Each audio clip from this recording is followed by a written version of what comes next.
uma série de entrevistas que você acompanha aqui no YouTube da Gaúcha e de GZH, com quem dominou a história do Rio Grande do Sul a partir das decisões tomadas aqui dentro do Palácio Piratini. São 10 episódios para você relembrar a nossa história.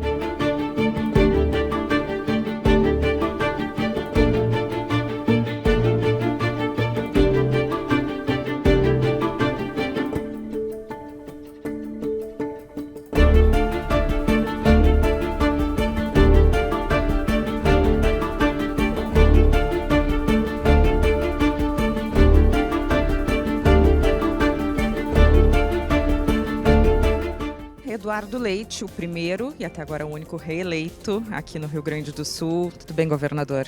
Tudo bem, Andressa. Obrigado, é um prazer poder conversar com vocês aqui. E conversar fora das pautas do dia a dia, né? Conversar sobre o que já fica na memória. E aí eu quero pedir para o senhor para a gente começar do começo mesmo, né? Como o senhor chega ao Palácio Piratini depois de uma campanha em que vem uma pessoa muito jovem, que foi também o governador mais jovem eleito no Rio Grande do Sul. Aos 33 anos, como é se tornar governador aos 33 anos? Eu acho até que, na verdade, houve anteriores mais jovens. Eu me lembro que na própria campanha eleitoral, em 2018, a gente destacou, porque perguntavam muito, né? Afinal, eu estava com 33 anos naquela eleição, sobre um jovem assumir esse desafio. E, se eu não me engano, Borges de Medeiros teria 31 anos e o Júlio de Castilhos também ao redor de 30 anos quando assumiu o governo. Vamos falar da história moderna, então, né? Mas na história moderna, de fato, né? Acho que o Brizola teve 35 quando assumiu, 36 anos também. Mas, de fato, eu fui prefeito aos 27 e concorro naquela eleição em 2018 aos 33, buscando demonstrar que teria capacidade de liderar o Estado num momento de crise aguda, né? A gente vivia aquele período de salários atrasados dos servidores, havia um momento difícil na segurança pública, né? Até por consequência, talvez, dessa fragilidade fiscal. E aí assumi o governo naquele contexto. Eu tinha uma certeza, né? A gente precisava promover um ambiente político saudável, de capacidade de viabilizar dentro da Assembleia Legislativa as reformas que trariam o Estado de volta para o equilíbrio. Então, um Estado que sempre foi avesso a discutir privatizações, reformas nas carreiras de serviço público, reforma na Previdência, pautas que são pouco simpáticas, no mínimo, teríamos que ter capacidade de aglutinação política para promover aquelas reformas ali. Então, logo... O senhor saiu fazendo conversa e reunião com todo mundo. Acho que isso Até foi uma tônica, né? Conversa, era foto de diálogo, o tempo todo o senhor encontrando todo mundo. Eu acredito que assim, não é o caminho, embora algumas pessoas podem achar que bater na mesa e ser furioso, posição de brabo para discutir, falar qualquer coisa, é o que é símbolo da coragem. Eu acho que a coragem é justamente o contrário, é você se submeter a sentar e ouvir o outro, né? Entender as razões do outro e posicionar os seus argumentos. Então, logo na transição, logo depois que eu ganhei a eleição, eu fui na Assembleia Legislativa, né? Me reuni com cada uma das bancadas, inclusive as de oposição, não porque eu tivesse assim, uma expectativa de que a oposição fosse votar a favor dos projetos, mas eu acredito que se a gente consegue criar um ambiente politicamente mais tranquilo, saudável, cada um tem a oportunidade de expor as suas insatisfações e a sua visão diferente, mas sem criar embaraços, sem criar conflitos que acabam interditando o debate. Então, o primeiro gesto foi justamente, vamos conversar com todas as bancadas. Fui na Assembleia, porque já tinha ali uma necessidade de discutir a prorrogação das alíquotas que estavam naquele momento majoradas, né? Pelo governo anterior, que estavam se encerrando. Então, já tinha que articular na Assembleia Legislativa mesmo antes de assumir o governo e depois, assumindo, fui a cada um dos sindicatos, nas associações da polícia, dos policiais, civis, militares, penais, no sindicato dos servidores dos CEPERS, dos professores e de outros servidores, porque em seguida nós teríamos que apresentar o conjunto de reformas na estrutura da máquina pública, né? Antes disso, o senhor foi vereador, prefeito de Pelotas. Sempre teve o sonho de ser governador do Rio Grande do Sul ou trabalhou para isso? Eu sempre olhei com muita admiração e respeito para essa posição. Mas não era algo que tivesse no meu horizonte imediatamente, Andressa, porque o meu pai concorreu a prefeito em Pelotas em 88. Ele não é um político, né? É um professor, acadêmico. Ele concorreu só naquela eleição, quando ele fundou o PSDB, naquela eleição de 88. E então eu era criança e assistia os vídeos da campanha do meu pai, de 88, e aquilo me causava muito impacto, assim, né? Então eu queria ser prefeito de Pelotas. Essa era, para mim, a posição que eu buscava, talvez por essa influência, né, de casa, da vivência do meu pai. Depois, logo, é curioso, né? Logo que eu estou numa nova escola, no Colégio São José, em Pelotas, entrei com uns 11 anos de idade, era 96, era eleição municipal, e uma colega minha, né, na verdade de uma outra turma, mas no mesmo ano, entrava no mesmo grupo de amigos lá, o pai dela era candidato a prefeito naquela eleição também, então eu também olhava aquilo com muita... Qual foi a reação do muito teu pai interesse. quando te viu? O pai dela era o Fernando Marrone, que é o prefeito de quem eu ganhei a eleição depois e que hoje é o prefeito da cidade. Então as histórias vão se... E a reação do teu pai quando te viu prefeito? Na verdade, assim, quando eu me apresentei candidato a vereador com 19 anos, ele achou muita ousadia minha, mas eu fui um dos candidatos mais votados naquela eleição. E quando eu me apresento como candidato a prefeito, eu olhava também com uma certa preocupação, eu tinha 27 anos, né? Mas acho que ele sempre se orgulhou bastante e, naturalmente, sempre foi um grande colaborador. Os debates que a gente tinha em casa, a hora do almoço, sempre foi um momento assim da gente... Minha mãe era professora de ciências políticas também, né? Então minha mãe, meu pai, interessados na política. Meus irmãos, embora não estejam na política, são servidores públicos, né? Um deles é delegado da Polícia Federal, o outro é fiscal agropecuário no Ministério da Agricultura.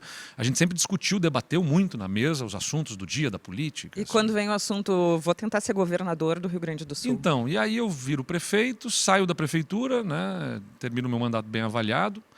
E ali se cria essa circunstância porque em 2016 eu ajudei a eleger a minha sucessora, a Paula Mascarenhas, que virou prefeita. O PSDB naquela eleição elegeu o prefeito da capital, o Marquesan, elegeu o prefeito de Santa Maria, o Pozobon, e elegeu também a prefeita de Novo Hamburgo, o prefeito de Viamão. Então, das 10 maiores cidades do estado, 5 passaram a ser administradas pelo PSDB, inclusive a capital. E das 5 maiores cidades, as que têm segundo turno, a única que tinha conseguido eleger continuidade, a sucessão, foi Pelotas, com uma supervotação que a Paula teve lá. Então aquilo criou um ambiente político de, opa, peraí, o PSDB ganhou eleições importantes, a única cidade grande que reelegeu o governo foi Pelotas, de onde está saindo um prefeito jovem, com boa avaliação. E aí começou um comentário assim, nesse ambiente da política, inclusive seu nome começou no a crescer e jornalismo, do aparecer. tipo, tem um nome que está surgindo que pode ser um candidato a governador. Eu não é que eu desprezasse isso, mas eu não olhava isso como uma missão imediata, porque eu estava saindo com 33 anos, aliás, com 31, né, da prefeitura. A região sul não tinha nenhum deputado federal.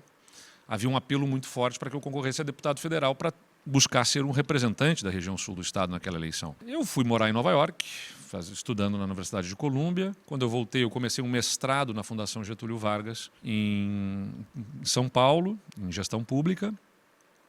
E quando eu volto justamente para o Brasil, depois daquele período em Nova York, continua esse zum, zum, zum. O Eduardo tem que ser um nome, Eduardo é um nome, enfim.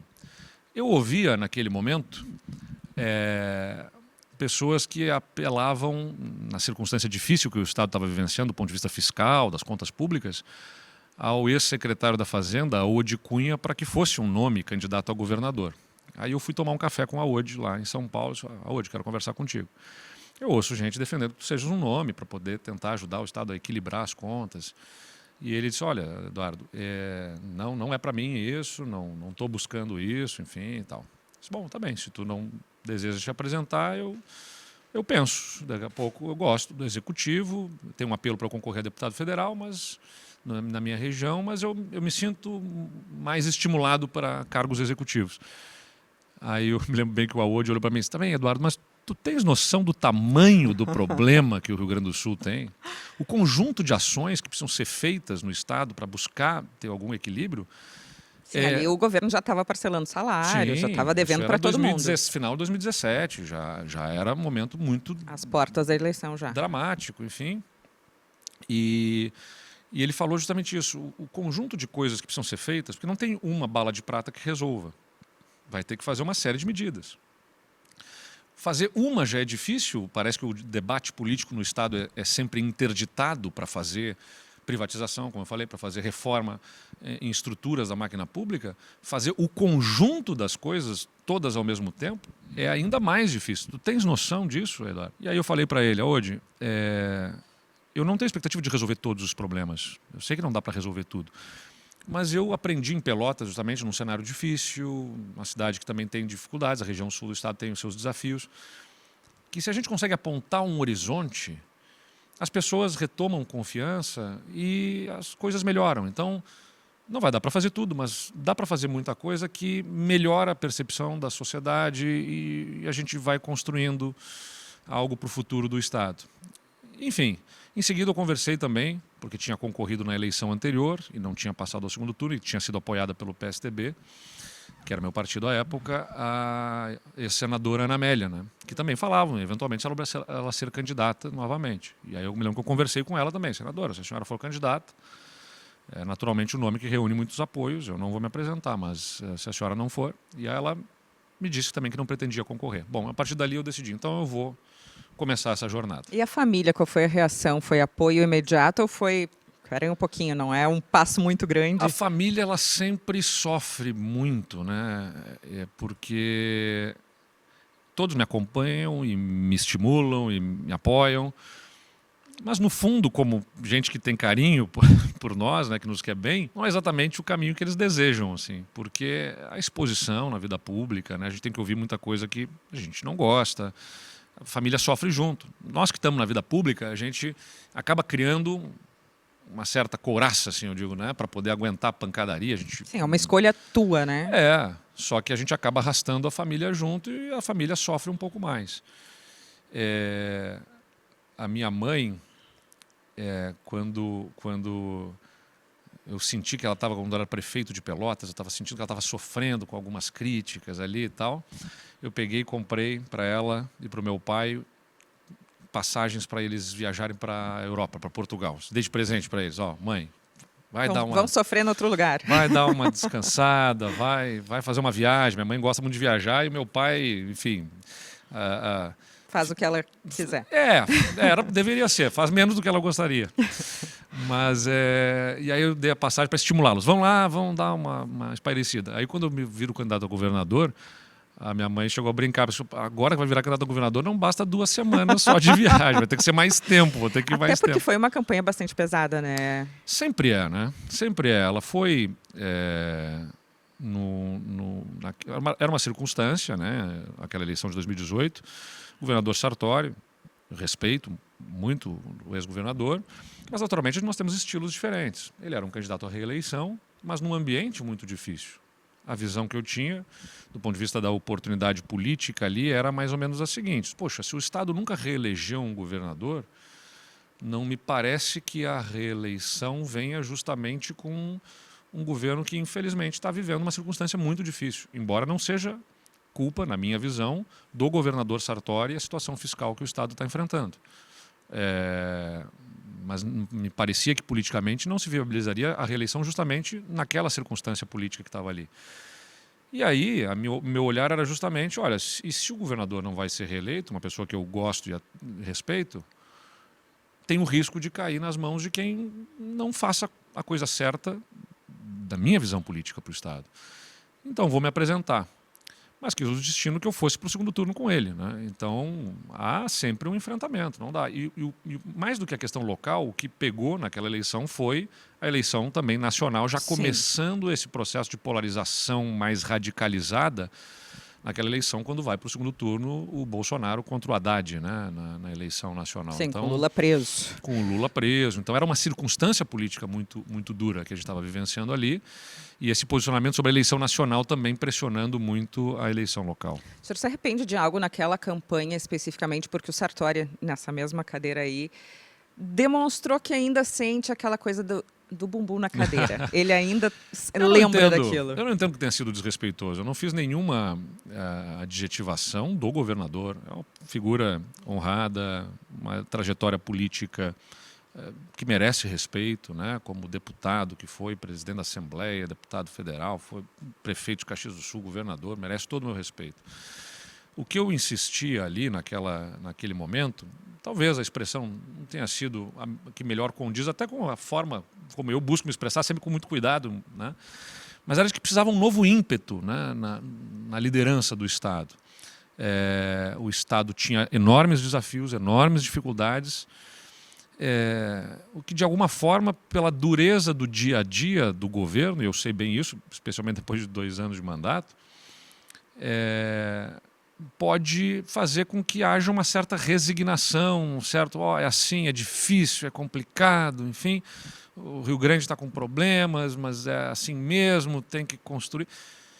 E o que eu queria dizer ali era, a gente reconhece os problemas, a gente reconhece, né, os desafios enormes, ninguém está dizendo que é fácil aqui fazer, mas tem que botar uma energia e não pode se conformar. E aí veio a expressão, né? Tem que levantar da cadeira, tem que tirar a bunda da cadeira, porque talvez alguém tenha me falado isso em algum momento, em alguma discussão interna, né? E aquela coisa ficou presente na minha cabeça e acabou saindo naquela expressão. Enfim, insisto, não foi com nenhuma maneira um adjetivo ao governador Sartori. O uso da expressão naquele momento. Sobre uma atitude que eu entendia que a gente precisava para o Estado. Mas, insisto, respeito. Acho que muito do processo de enfrentamento dos problemas que nós conseguimos fazer no Estado vem justamente de o governador Sartori ter tido a coragem de trazer o problema à tona.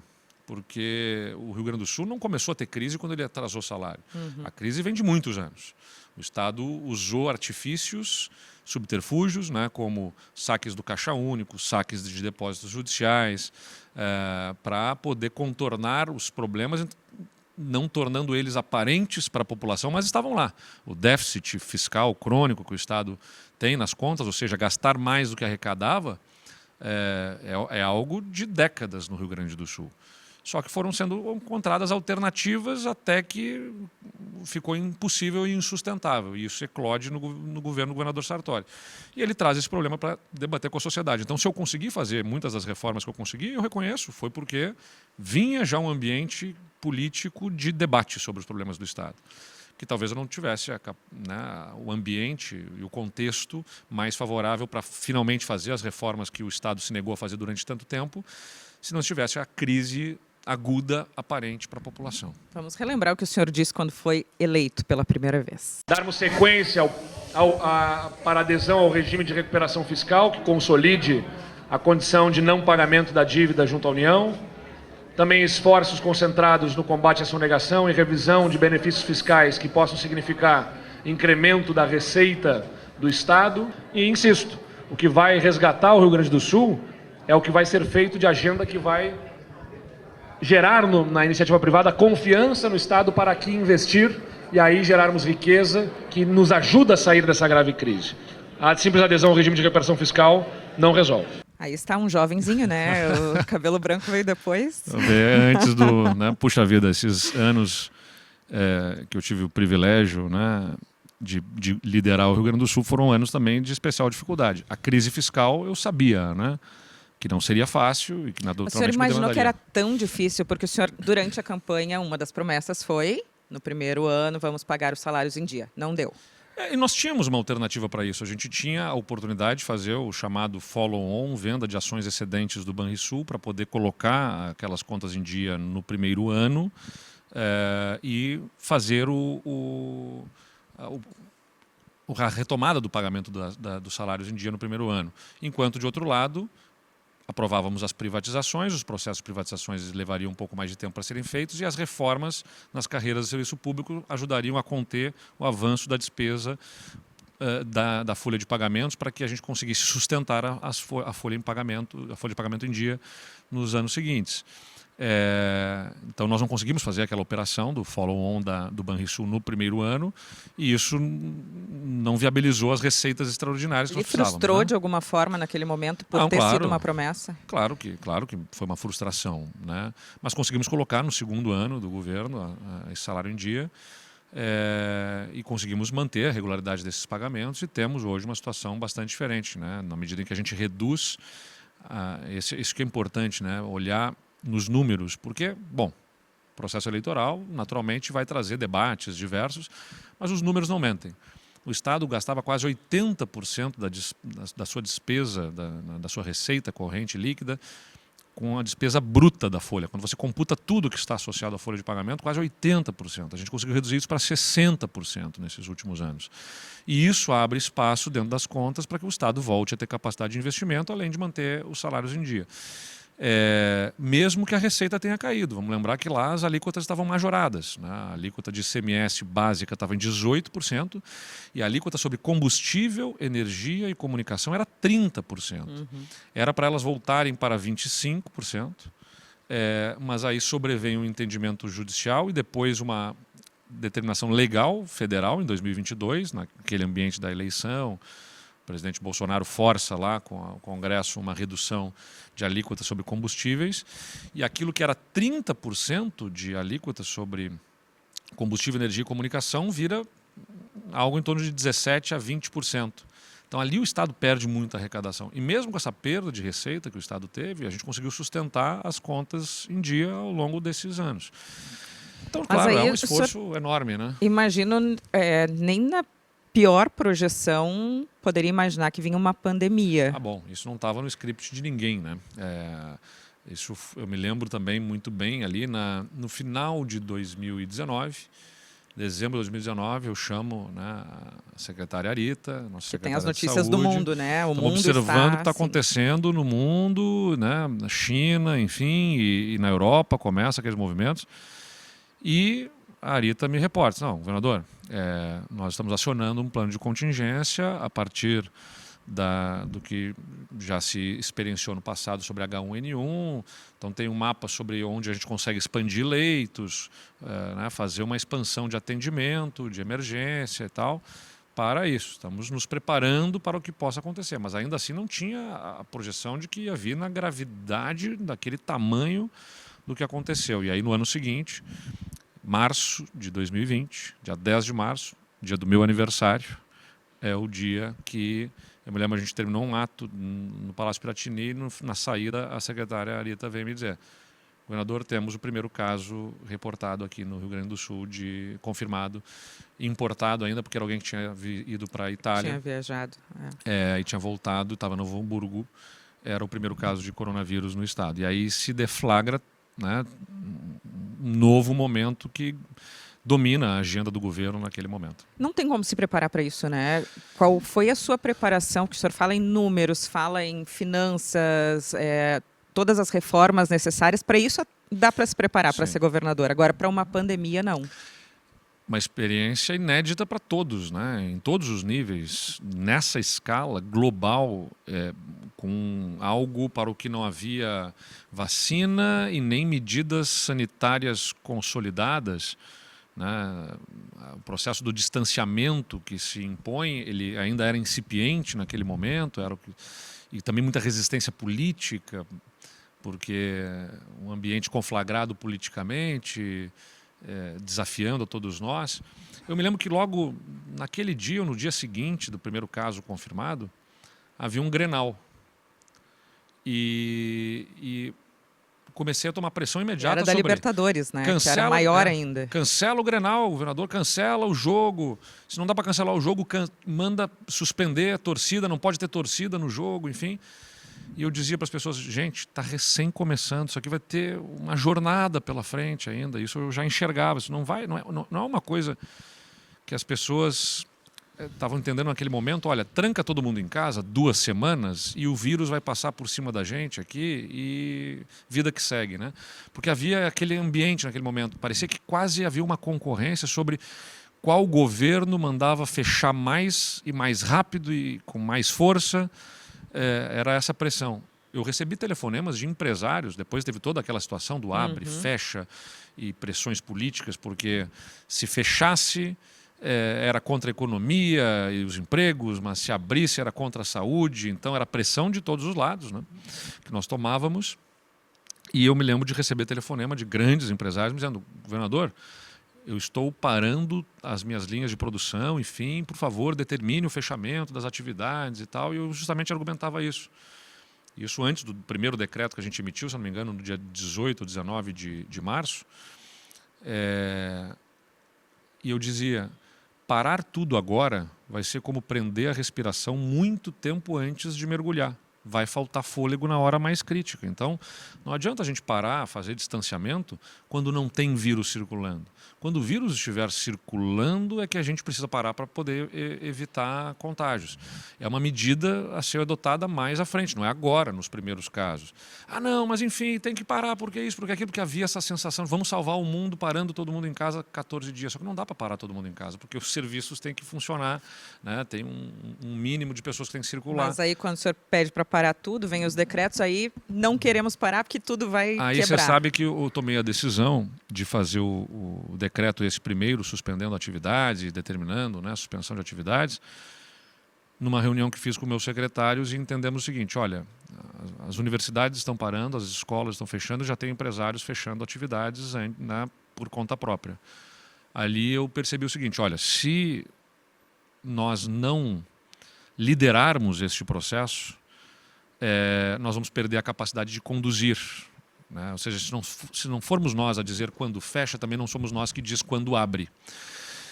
Então, vou fazer o decreto, determinei, vamos fazer o decreto de suspensão de atividades e vamos imediatamente tentar construir alguma coisa que seja racional para poder abrir com cuidados e monitorar isso. Foi quando a gente começou a construir um sistema que nós chamamos de distanciamento controlado, que era aquele das bandeiras, vermelha, amarela, verde, enfim, que começou a ser construída de forma inovadora aqui no Rio Grande do Sul. Não tinha uma referência de um lugar no mundo que estivesse fazendo aquilo. Depois foi um modelo que acabou sendo seguido em vários lugares.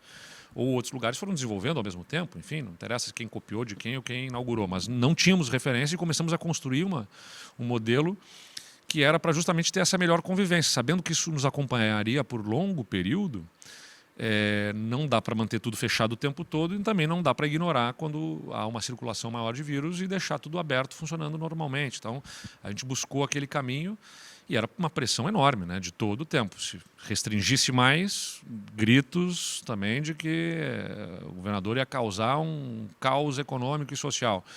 Com quem o senhor se aconselhou nesse momento? Porque é muito difícil decidir quase no escuro, né? Não se sabia o que estava certo, o que estava errado, a palavra final era sua. Ali nós montamos um comitê científico que nos apoiou muito.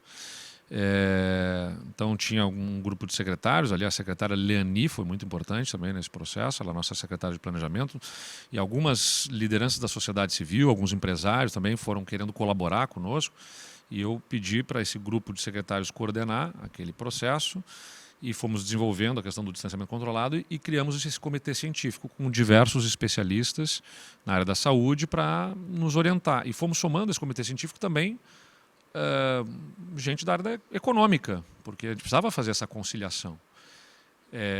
Então ouvia muito esse comitê científico. Em alguns momentos as projeções eram assim apocalípticas, né? Era muito angustiante ver aquelas projeções naquelas condições, mas eu sempre dizia, olha, ciência é a ciência da saúde, mas há a ciência econômica, há a ciência social, né? Eu não posso ignorar que a gente está lidando com pessoas. Tem um fenômeno social aqui envolvido, seres humanos, não dá para manter todo mundo preso em casa. E não dá para ignorar a questão econômica, e não dá para ignorar a questão sanitária. E essa melhor conciliação foi ouvindo a todos esses especialistas.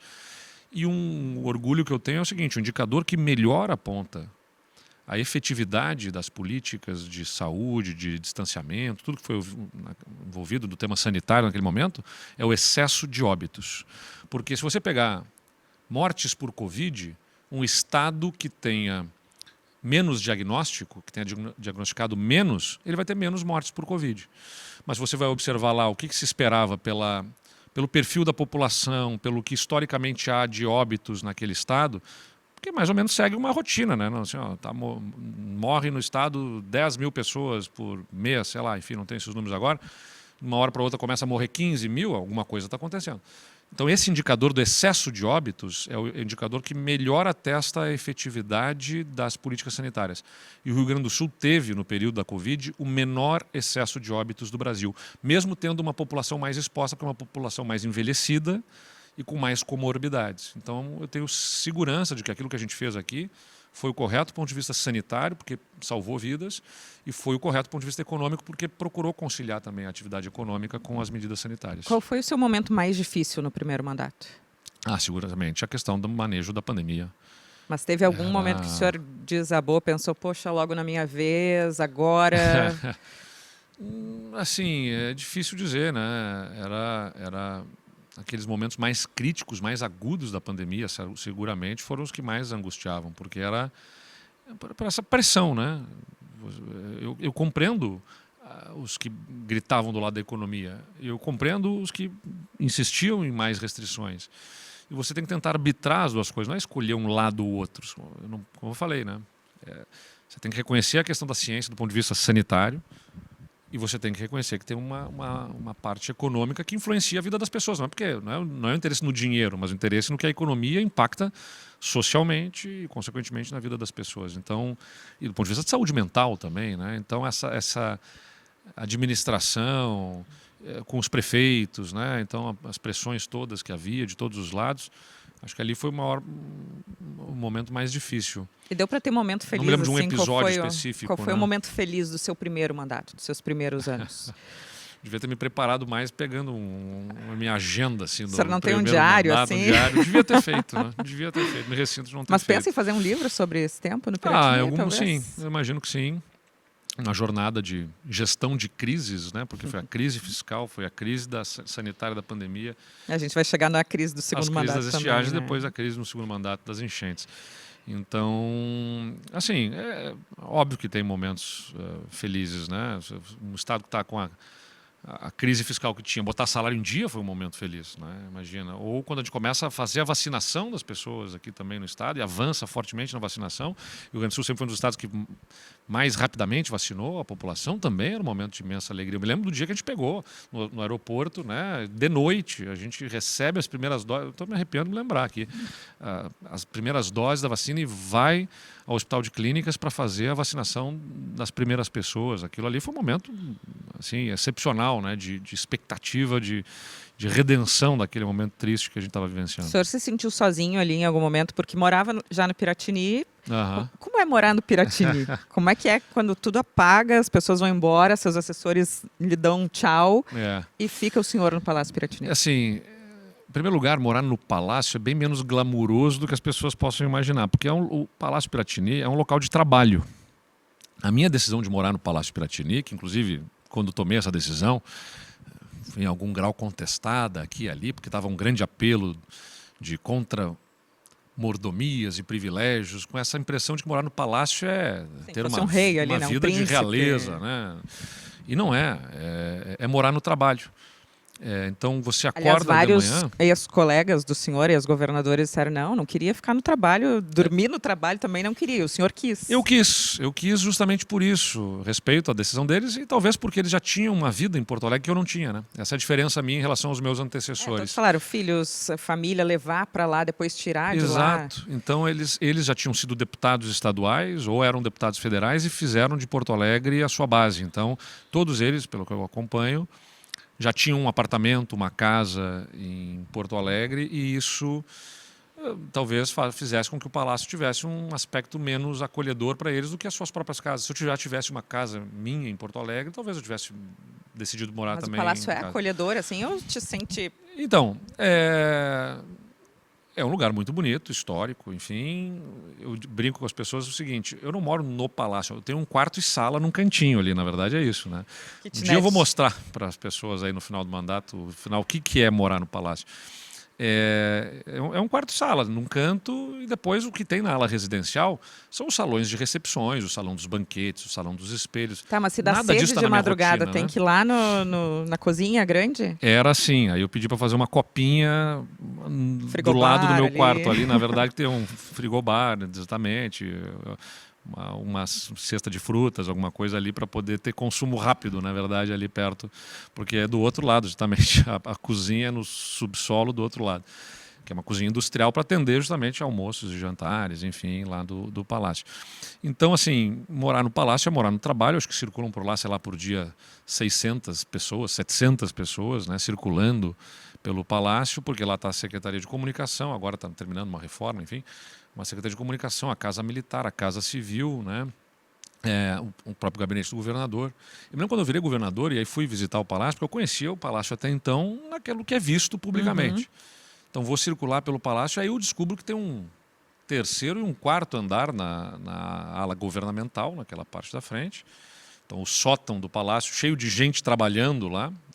A gente reformou também aquilo, porque estava uma estrutura muito ruim, muito antiga.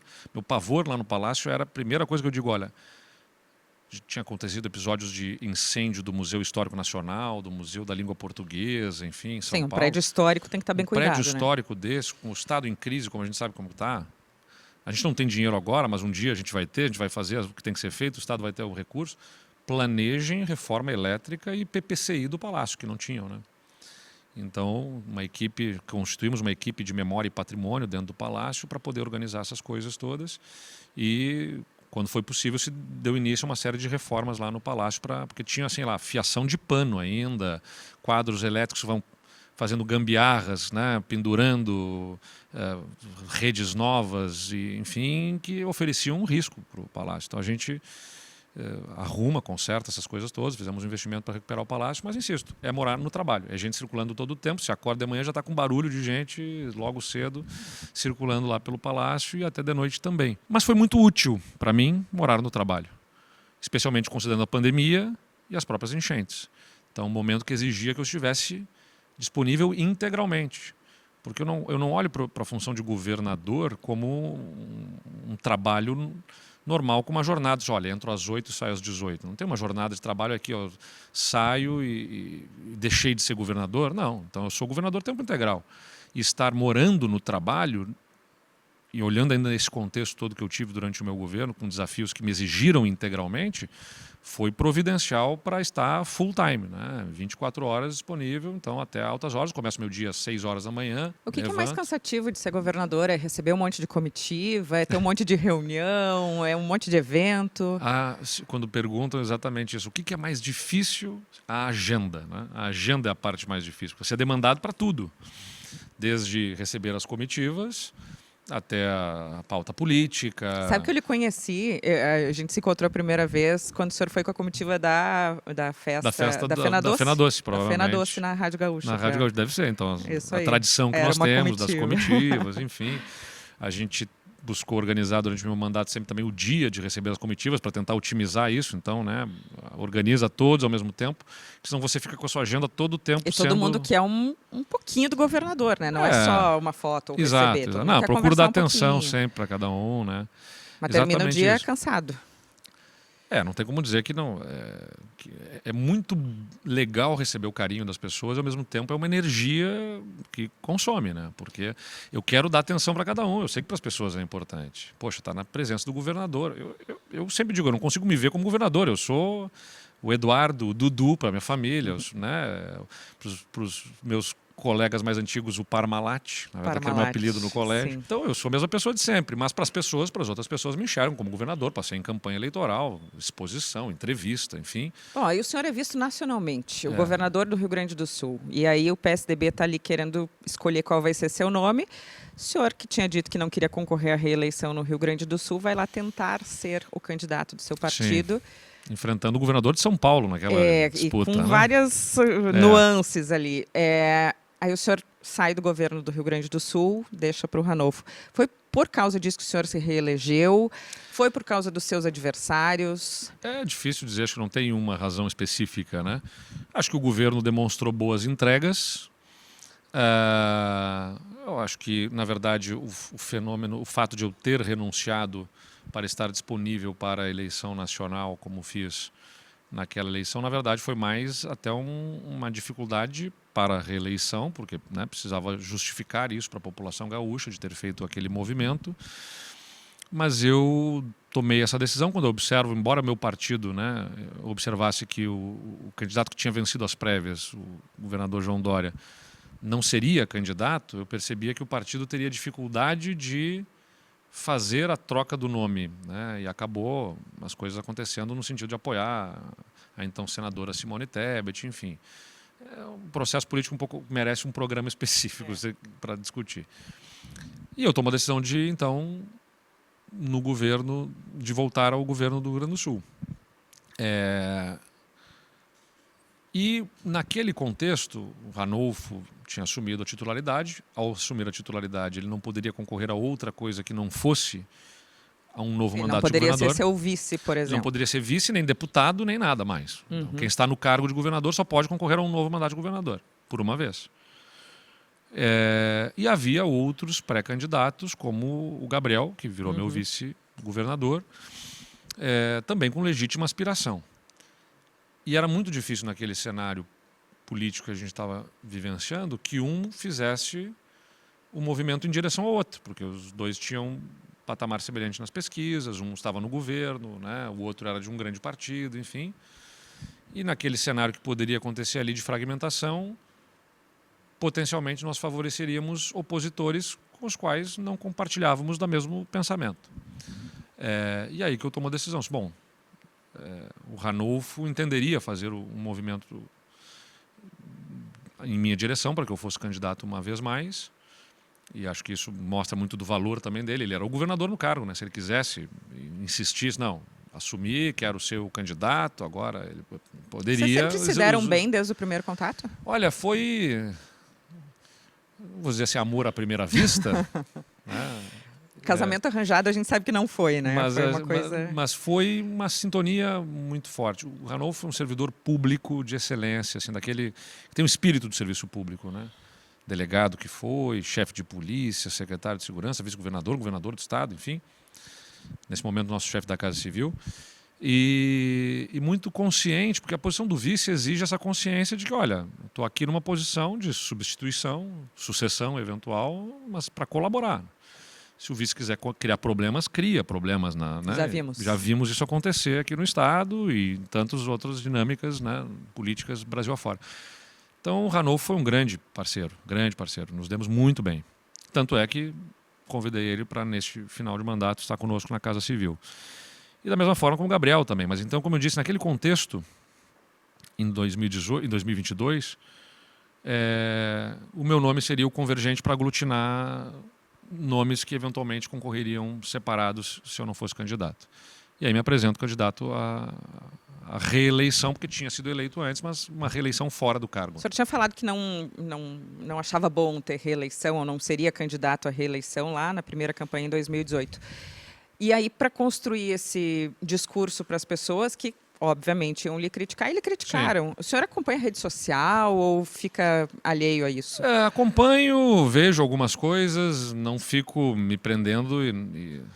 Quando eu virei prefeito em Pelotas, na primeira metade do mandato, com 27 anos, como eu disse, era o Facebook naquela época, não tinha assim, a força do Instagram. Sim, tem aquela foto famosa, sem camisa, com chimarrão.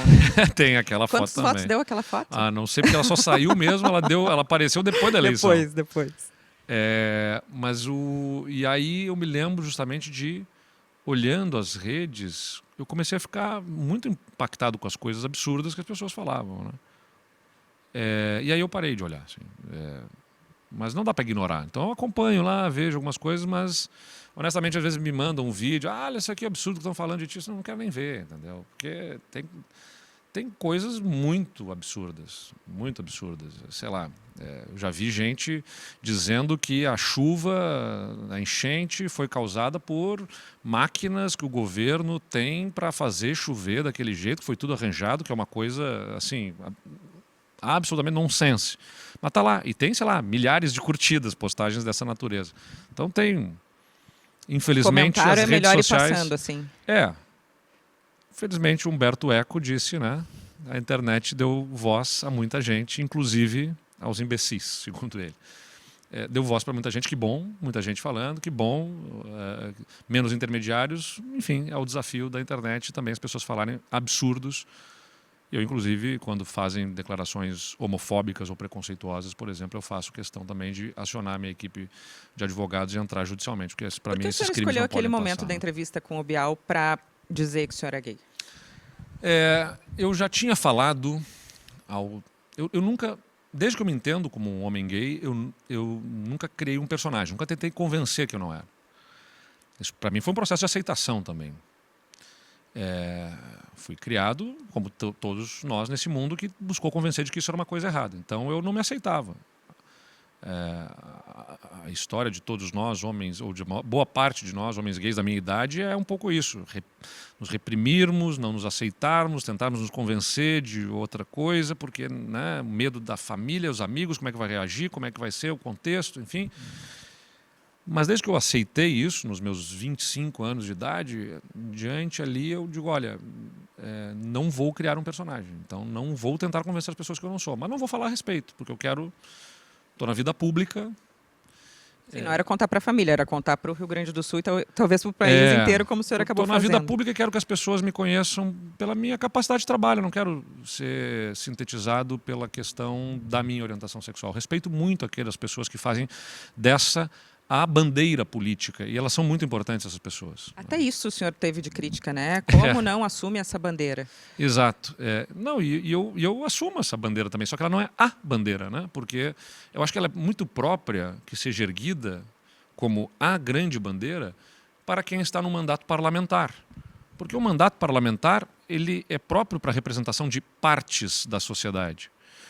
Então tem quem é defensor, né, das mulheres, ou dos negros, ou da população LGBT, ou da economia, ou do setor da polícia, da segurança, dos professores. O parlamento ele tem representantes de partes. Agora, se você está numa posição de executivo, de cargo majoritário, você tem que trabalhar para a sociedade toda. Então, o senhor essa não conta é isso para tentar se adiantar ao que poderiam falar numa campanha seguinte, para se proteger, para poder postar o que quiser, para poder viver como quiser? Bom, não, eu estou mencionando isso porque é o que eu acredito. A minha posição de cargo majoritário exige uma visão que dialogue com toda a sociedade. Mas, enfim, falar para o Rio Grande e para o Brasil todo naquele momento, como eu disse, eu já tinha tomado a decisão pessoal de que falaria sobre isso em algum momento. Que não queria deixar o cargo de governador sem falar sobre isso. Mas entendia, né? Imagina, o Estado precisa fazer, como eu falei, privatizações, reformas, não sei o que, tal, uma série de coisas duras que precisavam ser feitas. Digo, vamos atravessar essas pautas todas difíceis e fundamentais para o Estado nesse momento. Vamos deixar para falar sobre isso depois, num momento que eu possa dar essa contribuição. Era um pouco do meu pensamento. Aí eu falei até para o Thales, quando comecei a namorar o Thales, eu digo, olha, eu pretendo falar sobre isso. Você tem que resolver na sua família. Ele não tinha ainda contado para o pai dele. Não tinha contado? Eu digo, porque quando eu sair do armário, eu arranco você junto. Então, você tem que resolver isso na sua família também, né? E, enfim, então eu me lembro bem a gente tendo essa conversa, quando eu estava com ele um dia em São Paulo. E aí vem as prévias do PSDB, né? As prévias que decidiriam sobre quem seria o candidato. E ali, naquele momento que eu ia me lançando para ser um pré-candidato à presidência da República, eu entendi justamente o seguinte, olha, estou entrando num outro jogo, né, uma disputa muito dura, ferrenha. Se eu não falar sobre isso logo, alguém vai falar por mim ou vão insinuar que eu tenho algo a esconder e isso vai ficar como uma coisa mal resolvida. E ali é que se adianta esse movimento de eu falar publicamente, quando eu vou no programa do Bial e falo publicamente sobre ser gay. E é interessante que até hoje, esses dias justamente, eu estava bastante sensibilizado. Uma pessoa, não vou revelar o nome porque não sei se falou publicamente, mas ela até uma pessoa atuante, um acadêmico importante nacionalmente, me manda uma mensagem para dizer justamente, a tua entrevista com o Bial sempre me tocou muito. Quero só te contar, não sei se te interessa, mas essa semana eu falei abertamente sobre ser gay e tal. Assim como recebi inúmeras mensagens de pessoas me dizendo, Eduardo, você promoveu uma reconciliação dentro da minha família porque meu pai não falava mais com meu irmão por causa desse assunto. E quando você falou sobre isso, eu me emociono assim porque quando você falou sobre isso, esse assunto veio em casa e meu pai, que não estava falando com meu irmão, voltaram a se falar. Então, eu recebi muitos relatos, até hoje recebo muitos relatos de pessoas falando sobre isso. Então, acho que eu fico pensando a tua mãe, sabe? Vendo essa entrevista, como é que foi para ela? Vocês falaram sobre isso?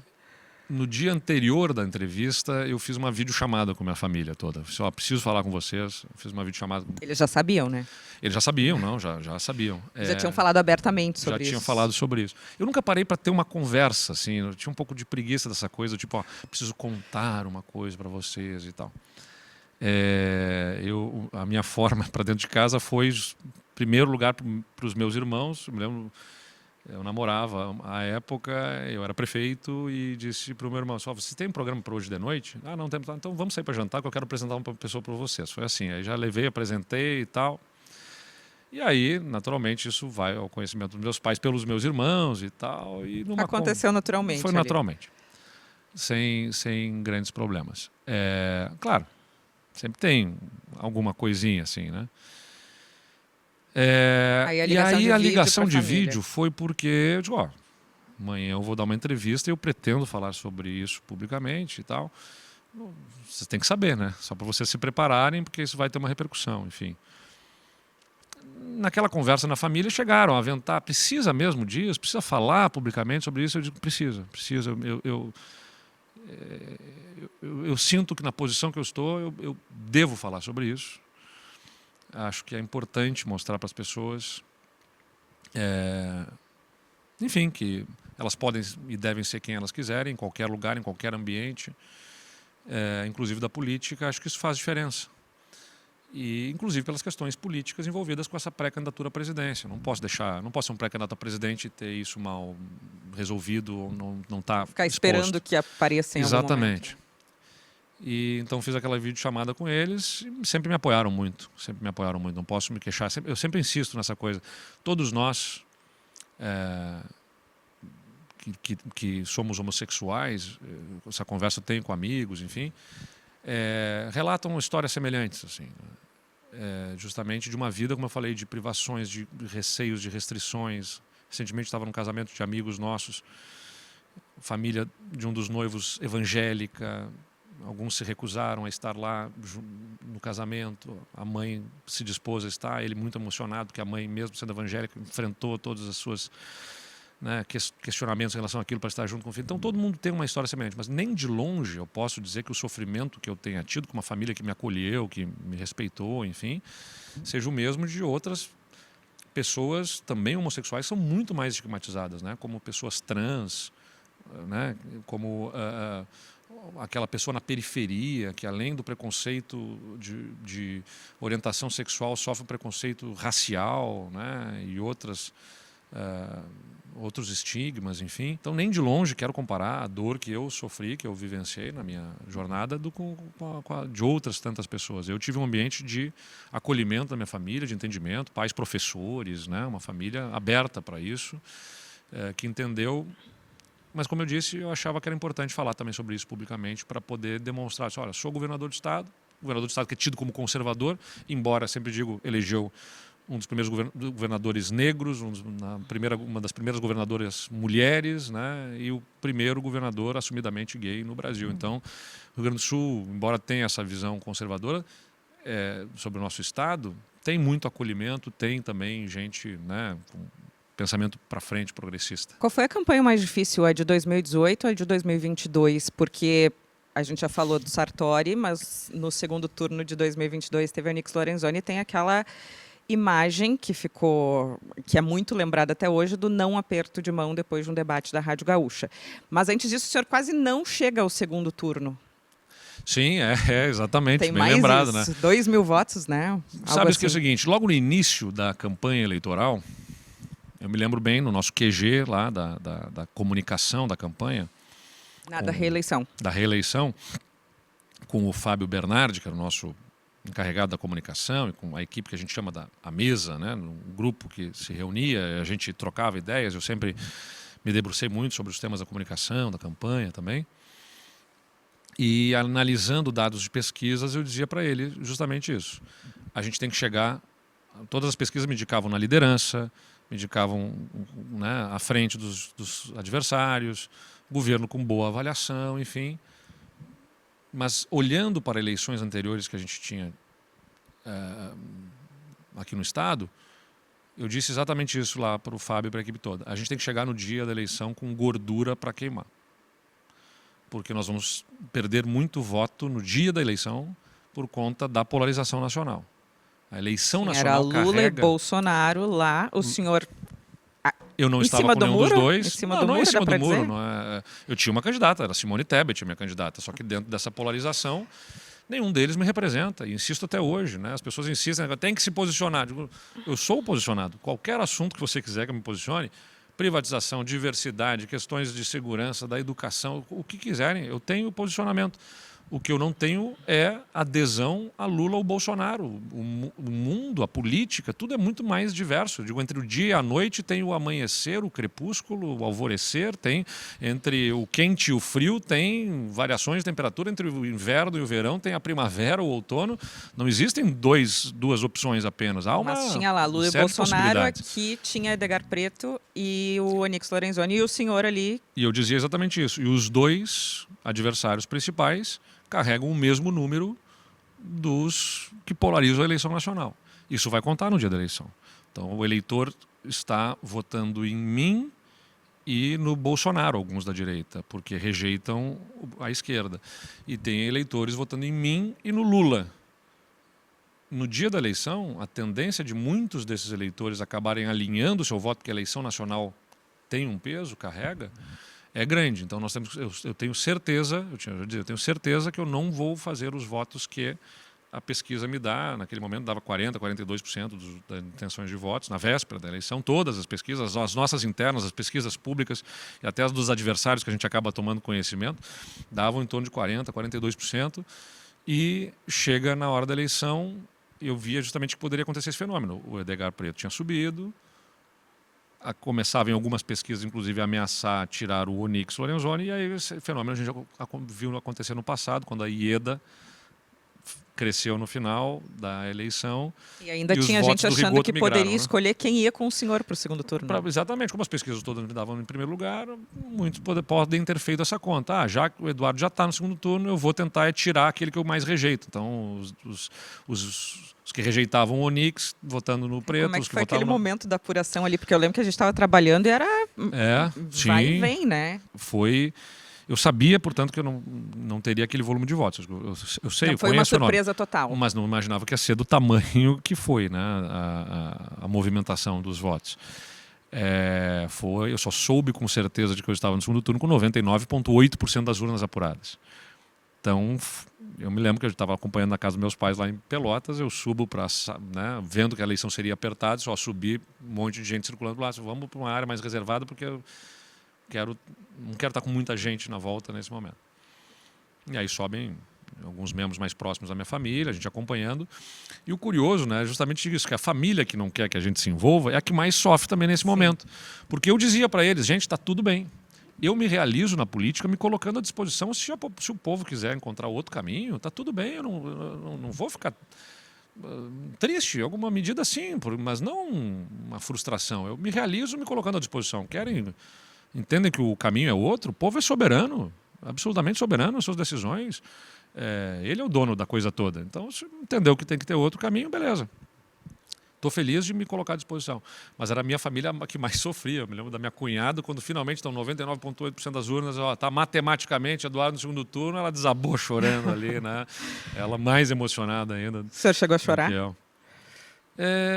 Acho que chorar não, né? Chorar não. Como eu disse, eu sou muito consciente assim do processo eleitoral. Já tive eleições que eu não venci, né? De vereador, de deputado estadual que eu concorri em 2010. E insisto, me realizo por me colocar à disposição. Então, se o povo quiser encontrar, claro, a dor ali era sentir isso. Eu não estou com dificuldade de passar para o segundo turno porque a população não me queira novamente. Eu estou com essa dificuldade de passar por conta de um contexto político que está jogando contra, né? Isso era o que mais me incomodava. Tipo, não é possível que tenha o risco de não passar para o segundo turno, não é porque o povo rejeite o governo, enfim, né? É porque há um contexto eleitoral desfavorável. E qual foi mais difícil, Sartori ou Onyx Lorenzoni? Acho que foi o Onyx, né? Acho que foi o Onyx. Quer dizer, dificuldades diferentes. Porque o enfrentamento com o governador Sartori era um enfrentamento com alguém, inclusive de quem a gente tinha participado do governo, que eu tenho respeito, né? Mas temos estilos diferentes, então precisava marcar as diferenças num ambiente politicamente mais sensível, inclusive pelo respeito ao adversário. Não que eu desrespeite o Onyx, mas aí já eram diferenças bem marcantes, né? Não apenas de estilo, como de concepção, de temas de governo, enfim. Então acabou sendo um adversário com enfrentamento talvez mais duro, né? E eu precisava, justamente passando para o segundo turno naquelas eleições, demonstrar com muita clareza as diferenças, naquele contexto que eu passei, as diferenças que eu tinha. E trazer o debate para o Rio Grande, porque o que naturalmente o Onyx tentava me fazer era me jogar para a esquerda, porque ele demarcou o seu território à direita, com o Bolsonaro. E eu não sou um homem da esquerda. Eu me considero alguém de centro, um centro liberal, né? Quando eu digo centro liberal, porque penso num Estado menor, com menor custo, que privatiza, que faz parceria com a iniciativa privada, mas entendo a necessidade das políticas sociais, do respeito à diversidade, uma série de coisas que são especialmente bandeiras que estão hoje posicionadas à esquerda, mas que não são necessariamente da esquerda. Então era um contexto desafiador para mim ali poder fazer o enfrentamento daquele candidato à direita, deixando o eleitor que votou na esquerda confortável para estar conosco, né? Mas sem querer fazer os sinais à esquerda que não correspondiam também ao meu pensamento político. Então esse foi o cenário adverso, né, difícil que a gente tinha naquele contexto. O Onyx Lorenzoni e Sartori, a gente comparou. Agora, pandemia e enchente, qual foi o pior? Porque daí, pensa, o primeiro mandato teve pandemia, agora vamos fazer tudo o que precisava, vem uma enchente histórica. Exatamente. Bom, era para ser um contexto justamente, olha, nossa prioridade, os temas da educação, expansão do tempo integral, como conseguimos fazer, né, apesar de todas as dificuldades da enchente.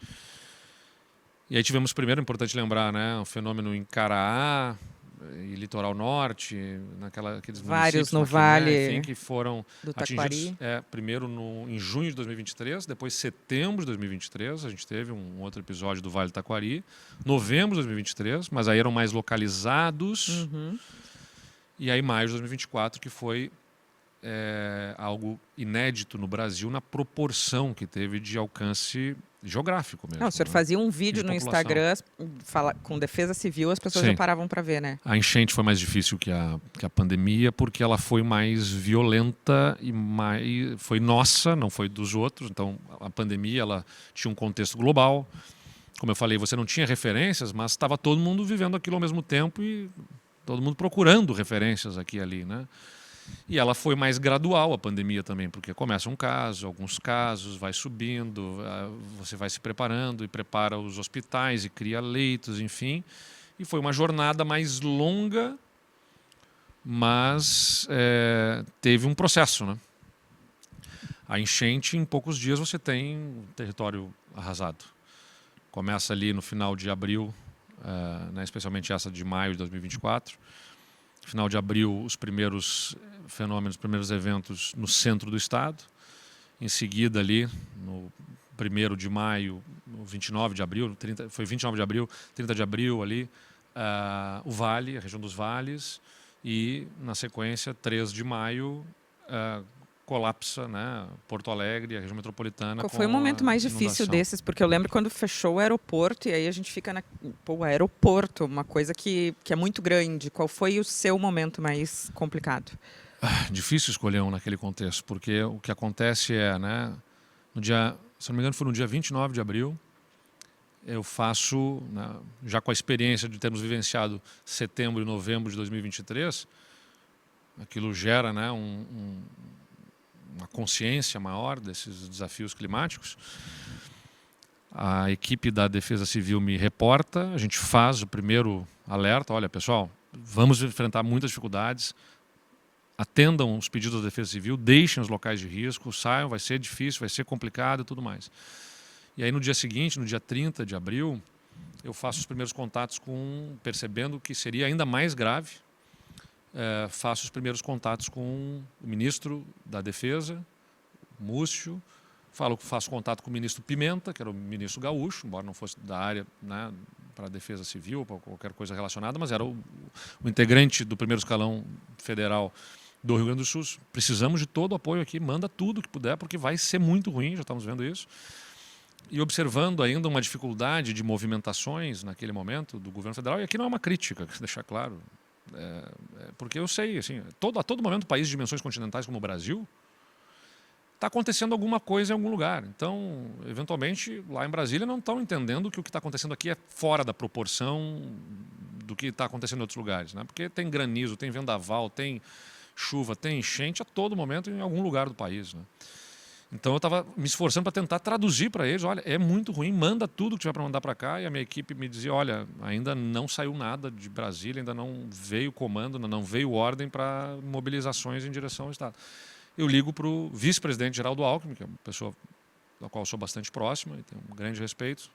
Me ajuda a mobilizar aí, vai ser muito ruim, já estou vendo esses movimentos. Inclusive, naquele dia, no final do dia, faço uma reunião na Defesa Civil aqui e percebendo que ainda não havia movimentos suficientes do governo federal em direção ao Estado, talvez não tivessem compreendido, insisto, né, a gravidade do que estava se abatendo sobre o Estado, eu peço contato com o presidente da República. Olha, vamos ligar para o presidente da República. E aí peço para a minha equipe, eu não tenho um telefone do presidente, nem sei se ele tem um telefone, fala-se que ele não tem não tem um telefone pessoal, né, o ajudante de ordem, então liga, faz contato, preciso falar com ele. E aí aguardamos, não, e aí, cadê? Não, já estão sabendo, mas ele vai ligar em algum momento para o governador. E eu, aflito com aquela situação, disse, olha, vamos usar o último recurso que a gente tem, vamos para as redes sociais. E aí fiz um tweet, justamente, presidente, Lula, por favor, o Rio Grande do Sul vai viver um momento dramático. Mande todos os reforços, tudo que puder para o Rio Grande do Sul, nesse momento. E aí deu, sei lá, 3, 5 minutos eu recebo o telefone do presidente da República. E, em alguma medida, revelaram até algum desconforto. Pô, governador, para a rede social, enfim, não precisa, isso Era só e ter tal. atendido antes, né? Pois é. Eu disse para ele justamente, presidente, não é para fazer qualquer ataque político nem nada. Ele reclamou pessoalmente? Não foi naquele momento, naquela circunstância específica, logo depois, quando a gente encontrou, sinalizou desconforto com aquilo ali. E eu disse, presidente, eu quero deixar claro para o senhor o seguinte. O movimento que eu fiz pelas redes sociais não é para lhe debitar politicamente qualquer coisa. É porque eu sei que o presidente está com 300 problemas e que a todo momento pode ter algum lugar no país que está em crise de algum evento climático lhe pedindo atenção. Se a todo momento o presidente for parar para atender a uma situação climática, porque choveu demais aqui, porque teve um temporal ali, não vai parar. No país de dimensões continentais, não vai parar. Não vai conseguir trabalhar direito. Para isso que o senhor tem suas equipes. Só que no momento que eu percebo que aqui é uma coisa fora das proporções, todas eu preciso da sua atenção. E foi o recurso que nós utilizamos. E aí o presidente vem aqui, né? Enfim, isso também acho que reportar esses episódios é algo que depois que eu sair do governo eu vou poder fazer com mais tranquilidade. Já vamos marcar a próxima. E com um tempo específico. Porque foram muitas situações. Depois vem o presidente no dia 1º de maio, ou no dia 2 de maio, se não me engano, ele vem aqui ao Rio Grande do Sul. E nós temos uma reunião lá em Santa Maria. Também foi uma reunião difícil, né, com os comandos das Forças Armadas, mas depois as coisas foram se ajustando para a gente ter uma convivência né, importante republicana entre governos estadual e federal para o atendimento às necessidades do Estado. E claro, né, quando eu recebo no dia 3 de maio as ligações que me reportam, olha, o aeroporto terá que ser parado, as primeiras informações que eu tinha é o seguinte, vai ter que parar porque vai ter algum grau de insegurança no aeroporto, mas jamais naquele momento se enxergava que atingiria subir a água 1 metro, 1,5 metro em toda aquela região, né?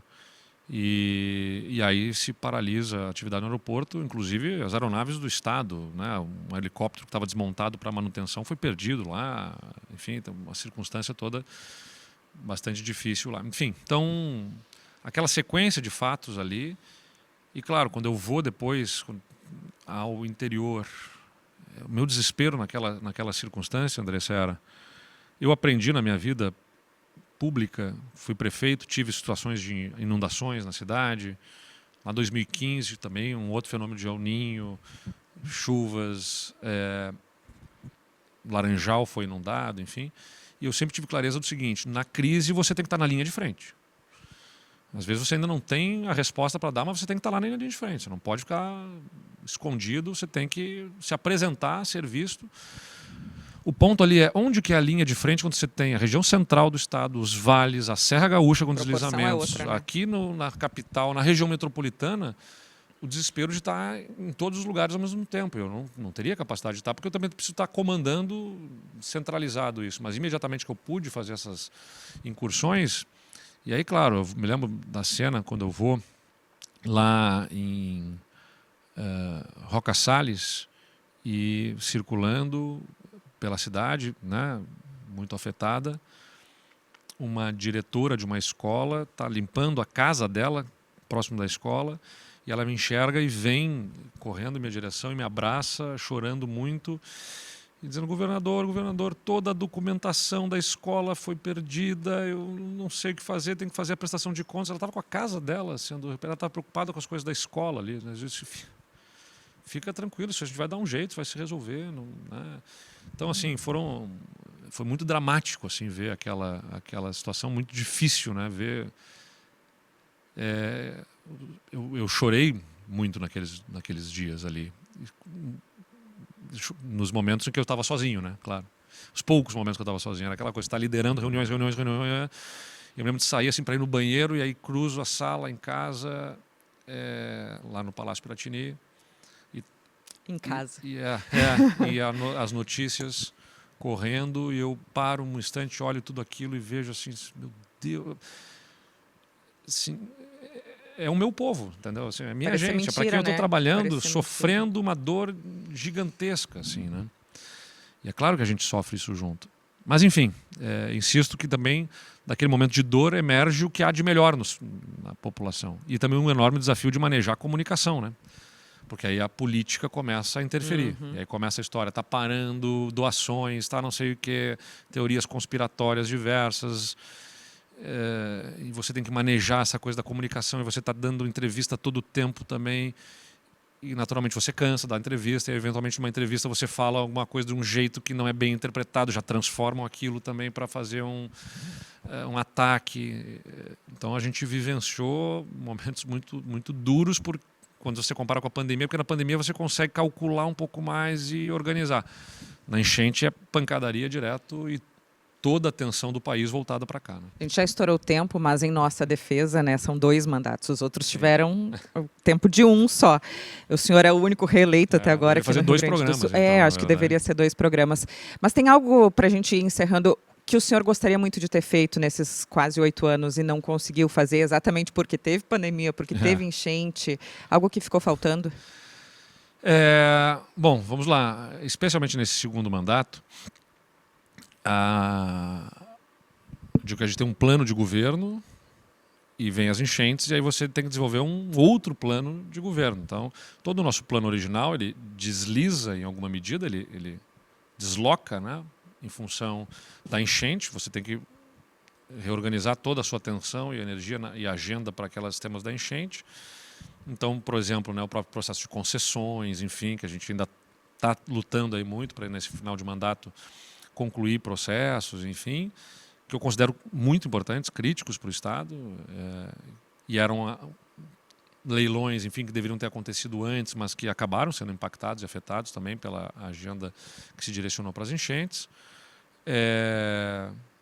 A própria educação ali, né, na verdade, acabou sendo impactada. Você fecha... Era a grande bandeira da sua reeleição. E eu tenho muito orgulho do que a gente conseguiu fazer. Dentro do contexto, poxa, a gente saiu de 19 escolas de tempo integral para 432 escolas de ensino médio em tempo integral. Os alunos com uniforme escolar, a merenda é outra qualidade hoje. Você tinha 15, 18 milhões de reais que o Estado botava na merenda, ele bota 180 milhões de reais na merenda escolar agora, então tem merenda muito mais nutritiva, você tem programa para permanência jovem na escola, reduzimos evasão, reduzimos reprovação de alunos, há uma evolução consistente na educação, mas claro, queria ter evoluído mais ainda, né? Queria ter feito mais ações ainda nessa direção. Claro que governar é administrar as frustrações também um pouco, né? Porque queria ter evoluído mais, queria ter feito mais, mas no contexto político difícil, no contexto climático, né? Nos contextos que tive da pandemia, das enchentes, entendo que a gente conseguiu evoluir muito no Estado. Segurança pública, que evoluiu muito, os melhores indicadores já registrados, a educação, como eu falei, nos indicadores que eu já mencionei também, com entregas importantes. Qual o seu maior orgulho, assim, de todos? Eu acho que essas 2 áreas, na verdade, né? Porque eu digo que um Estado que estava quebrado e não conseguia pagar salário no final do mês, antes de pensar em coisas mirabolantes, talvez algumas pessoas quisessem que eu tivesse uma fotografia numa grande ponte estaiada em algum lugar maravilhosa para poder dizer, olha que legal essa grande obra, mas um Estado que não conseguia pagar salário, ele tinha que voltar a fazer o básico bem feito. E ele voltou a fazer o básico bem feito. Segurança pública é o básico, mas não era feito. O Estado estava perdendo essa guerra contra a criminalidade. Hoje nós estamos entre os melhores indicadores de segurança pública do Brasil. Não está perfeito, mas avançou muito. A área da educação, como eu mencionei, há uma evolução consistente e tenho muita confiança nos indicadores que virão pela frente. Ela é uma jornada mais longa da educação, né, para a aprendizagem poder ser medida nos testes do IDEB, enfim, mas tenho muita confiança de que esse resultado virá no tempo. A saúde ainda é um desafio, né, a redução de filas, mas a gente começa a fazer com que o Estado aplique um recurso adicional para pagar os 12% da saúde e conseguir fazer pelo SUS gaúcho, que a gente implementou um programa de redução de filas. Então, em cada uma dessas áreas, que são as ações básicas do Estado, ele passou a ter capacidade de ser Estado. Porque não era, os prefeitos não recorriam mais ao governo do Estado, iam direto a Brasília, porque bypassavam aqui Porto Alegre, porque não tinha nenhuma expectativa que Porto Alegre entregasse alguma coisa. Hoje todo prefeito vem a Porto Alegre pedir alguma coisa, pedir algum recurso, porque acredita na capacidade do Estado de entregar. Eu acho que essa retomada de confiança no Estado, ela é o grande legado, no final das contas. O senhor vai sentir saudade de morar no Palácio Piratini? Os cachorros são seus ou são do Palácio? Pois então, eu brinco lá com a Esther, que é a minha secretária, que é quem me ajuda a cuidar das coisas da ala residencial ali, e dos cachorros, consequentemente. Eu brinco com ela. Ó, são quantos? 5? São 4. 4 cachorros. O Bento, a Chica, a Gaia e a Moa. Talvez, acho que vá sentir. Eu já saí do Palácio, né, uma vez. Sim. Ele é muito conveniente para morar no trabalho, mas não é casa, né? Eu e o Thales temos falado sobre isso. Poxa, a gente sente falta de chegar em casa, porque o Palácio é a moradia, mas não é a casa. Sim, né? Intimidade, a decoração. Exatamente. Pedir uma teleentrega, alguma coisa. Isso eu peço lá, na verdade. Pede aí, o pessoal chega assim. Aí tem que botar uma longa descrição ali, na verdade, na entrega, para dizer: você entra pelo lugar tal, para acessar no portão tal, tem uma guarita, chega ali e tudo mais. Aí o cara chega e diz: pro governador. Opa, governador. Mas a gente pede bastante. Porque eu não gosto de ter ali essa coisa de gente na volta no final de semana, pelo menos. Então eu digo: libera a equipe, não preciso ter gente na volta o tempo todo. Eventualmente a gente sai, eu e o Thales, para caminhar, vamos na orla, no final de semana. Bonezinho ali? Não, vamos de cara limpa. Graças a Deus é o seguinte: olha, eu posso ser o governador, eu nunca defendi ter um eduardismo. Eu não quero, né, ao contrário do lulismo e do bolsonarismo, eu não quero ter um eduardismo. E se é verdade que pode não ter o fã-clube meu para sair às ruas me ovacionando, também não tem detratores também. Entendeu? Não, mas então, nem pensei que alguém lhe xingasse, mas as pessoas querem muita foto com o senhor. Mas isso faz parte, entendeu? Aí vai caminhando, tirando uma foto. Tira foto aqui, tira foto ali. E o Thales tem que parar legal, junto. Carinho e tal. O Thales para junto, dá atenção, o pessoal acompanha, também gosta dele. Então, assim, a gente busca ter uma vida normal. Saímos para jantar, né, eventualmente, para almoçar. Você já levou bastante celebridade ali pro Palácio Piratini também, né? Já? Kate Teve Blanchett. Isso, eu lembro. A Kate Blanchett foi uma situação excepcional ali, né? Mas o senhor é bem relacionado, tem amigos conhecidos? Tenho. Bons amigos. Acabei circulando nacionalmente, né, e fazendo boas amizades, não só com celebridades, mas bons amigos, né, que a gente quer bem. No final das contas, eu sou muito da família, a família vai para lá, meus pais eventualmente vêm, ficam lá com a gente. Enfim, tentamos levar a vida normal o mais possível, mas não é a casa da gente, né? As coisas do meu quarto e sala ali, fui eu que comprei, né, originalmente. Como o Estado estava pagando salário tudo embora? Atrasado, são minhas, eu deixei as notas fiscais todas lá juntadas. Isso aqui é meu, a cama é minha, a coisa é minha. Né? Tem uma academia que eu montei lá para ter uma rotina de exercícios também, que eu faço lá, que também paguei do meu bolso. Não admitiria que o governo do Estado pagasse aquilo ali, especialmente naquele contexto que a gente tinha no início do mandato. Então, o pessoal se vou passa gostar com de o senhor. viver no meu apartamentinho. O pessoal se passa com o senhor, porque eu lembro que na primeira campanha, novidade ali, eu lembro que as mulheres davam uma abraçadinha mais forte. Bom, depois que me revelei um homem gay, teria que ser os homens também, na verdade. Né? Mas não, eu respeito, até porque sabem, né? Sou casado, tenho Thales, enfim, há respeito.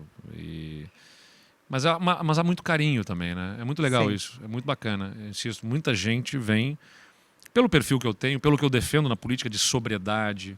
Eu sempre digo, não acreditem na minha capacidade individualmente, a gente tem que acreditar na nossa, juntos, não é a capacidade de uma pessoa resolver os problemas. Vamos parar de acreditar em Salvador da Pátria, em Messias. Falando nisso, Eduardo Leite ainda vai ser presidente da República? Acho Primeiro que era, candidato, né? acho que era Tancredo que dizia que presidência é destino. Então, O senhor quer? eu desejaria, assim, desejo. Mas eu entendo que tem contexto. E se tiver outra pessoa, vejo outras lideranças jovens também, que admiro muito, crescendo politicamente, e entendo que eventualmente elas terão a oportunidade e não eu. E se for, que bom, vou ajudar. Vou dar um nome aqui para ser claro. A governadora Raquel Lira, de Pernambuco. Ela passa agora pelo processo da reeleição dela. Sendo reeleita, que é uma possibilidade, ela pode ser um nome para presidente da República, por exemplo. Pô, legal, bacana, pessoa que eu admiro e tudo mais. Eu não tenho nenhuma intenção de deixar alguém para trás pela minha aspiração pessoal, porque presidência da República é uma enorme responsabilidade, não pode ser pela aspiração individual. Isso tem que ser um desejo coletivo. E você tem que reconhecer que o contexto pode significar mudança de planos. Eu vi muita gente que se preparou uma vida inteira para ser presidente não sendo, e vi gente que não se preparou em absoluto se tornando presidente. Cite nomes. Mas eu posso dizer sem medo aqui de errar. José Serra. O cara foi líder estudantil, deputado, constituinte, senador, governador, ministro da Saúde. Fez toda a trajetória se preparando para ser presidente da República. Era vivo e declarado esse desejo dele. Não foi. Dilma Rousseff não foi candidata a nada na vida antes, mas no contexto político do presidente Lula indica, vira presidente da República. Isso aqui não é uma crítica à presidente, eu não estou dizendo que ela não tivesse capacidade de ser. Divirjo das ideias, divirjo inclusive justamente que alguém que não tenha sido nada politicamente antes se torne presidente, porque exige habilidade política de coordenação, que é a vivência política que dá, né? Então você tem esse contexto. O sujeito que se preparou a vida inteira perde a eleição para quem nunca concorreu nem a vereadora, né? Na sua trajetória política. Então a gente tem que ter clareza disso. Política, especialmente presidência da República, é muito o contexto, é a circunstância. Se eu tiver essa oportunidade novamente, eu me entrego e olha, nessa eleição que eu estava disposto a concorrer novamente, me entregaria vivamente, né, para liderar um projeto nacional despolarizando o Brasil. Mas não houve o contexto. Está tudo bem, vida que segue, vamos ajudar o país de outras formas. Muito obrigada, Eduardo Leite, conosco obrigado. aqui, contando um pouquinho das suas memórias do Piratini. Algumas, né?